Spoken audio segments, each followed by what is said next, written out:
Prime Minister has confirmed New Zealand is among countries considering whether to cut funding to a United Nations aid organisation after accusations some of its staff were involved in the October 7 Hamas attacks on Israel.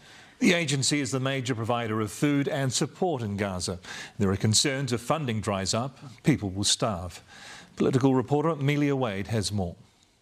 Gaza is on the brink of famine. Its people are starving. A United Nations agency is the main source of food, but its funding is under threat. The allegations are incredibly serious. It's important that they are properly understood. The United Nations Relief Agency for Palestine Refugees, known as UNRWA, has been rocked by allegations from the Israelis that 12 of its 13,000 staff were part of the October 7 Hamas attacks. No evidence has yet substantiated the claims.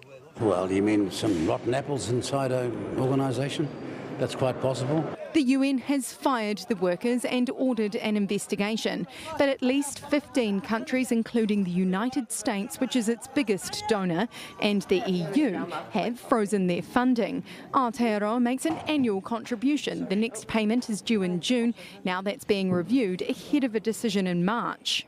We won't be making any further contributions until the Foreign Minister says it's good to go. The head of UNRWA has begged countries not to freeze their funding, saying it would be immensely irresponsible to sanction an agency and an entire community it serves because of allegations of criminal acts against some individuals, especially at a time of war, displacement and political crises in the region.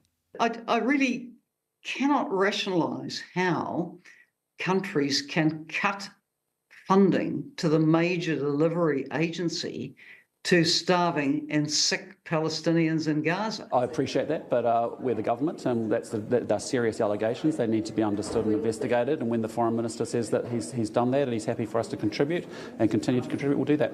And that Foreign Minister rejects that funding has been suspended. Nobody has suspended the funding for UNRWA in New Zealand's case. Winston Peters says he knows how important the funding is to those whose lives depend on it.